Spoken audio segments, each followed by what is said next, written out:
a game that I need to review because the developers were very, very lucky, very nice to send us over a code, which is Which Way Up Galaxy Games. So Mike can obviously talk a little bit more about this as well. So I'm going to go into a bit more details.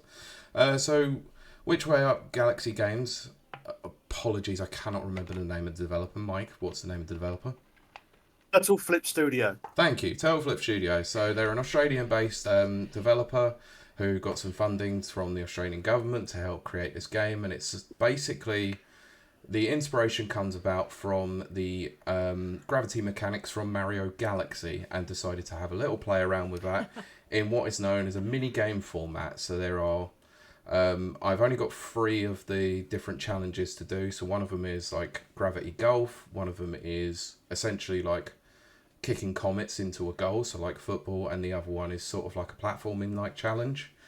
And they have varying different degrees of difficulty. So you start at the lowest level, it's relatively easy, gets you used to the mechanics, and then gets harder and harder as you go on. And don't say it, Kylie.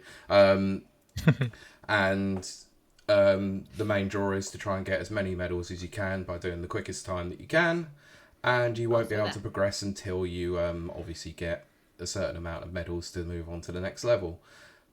This game is quite challenging, and I quite like it. Oh, yes. There are some very, very difficult challenges that have made me go, holy crap, I don't want to play this anymore. But it's not unfair, it's just because it's just very, very difficult in the way it's programmed. Like, Mike, you'll know this is World 3 from the mini golf one, where you get the 3 different islands and you have to go round the 2 planets, like in the middle. Oh my god, that is really difficult, isn't it? And trying to get the right gravitational pull so it actually goes round and hits the hole where you want to go. So the way it is, you in the first section of it, you got a planet here at the top of the screen, a planet at the bottom of the screen, and you have to hit right through the middle of them, making sure it doesn't hit the gravitational pull from each planet to take it towards the bottom or the top of the screen, and then get into a hole that's on a third planet right in the middle of it at the end. Really, really difficult and very fun. I've been very much enjoying this game. I've been playing it mainly on the Steam Deck, and luckily the developers have asked for a bit of bug fixing and a bit of cool. stuff with that. I have incurred 0 bugs apart from one where I had an 0. I've had one small incident where for some reason when I was reloading a level, because you have to complete at least one challenge to be able to restart if you don't get to the time, so fine. The music wouldn't kick in for some strange reason, which was a bit strange, but once I came out of the level and then went back into it, it was no problem.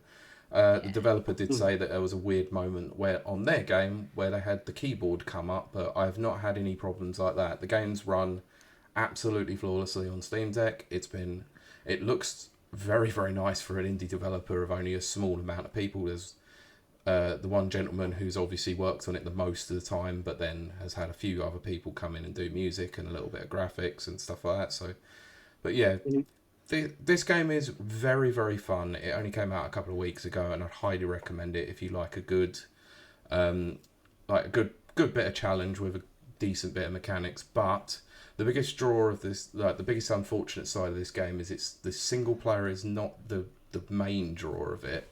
So playing it on your own is not fantastic. The multiplayer is the one that absolutely is going to draw people in. It's got local multiplayer. I'm not sure if it has online multiplayer. Okay. It doesn't have online multiplayer on either version, so not on the Switch, not on Steam Deck. Although there is apparently a way where you can stream or mirror on the Steam Deck or on Steam. I think there is, yeah. So you can technically play multiplayer that way. So I would like to play this like couch co-op basically and see what it's like, but I don't have that because I don't have someone locally who wants to play it or owns it. And I don't believe it's cross-platform either, so won't be able to link up with Mike to play it unless I get the Switch version. No. But it's still not going to happen because no online. Still not going to happen. But anyway, no. Very fun game. Would highly recommend it. It's been a really fun experience, and I will be playing more of it. But yeah. If I had to give this a score, I'd give this a 3.5 out of 5 so far. Needs a little bit of work, but overall very, very fun.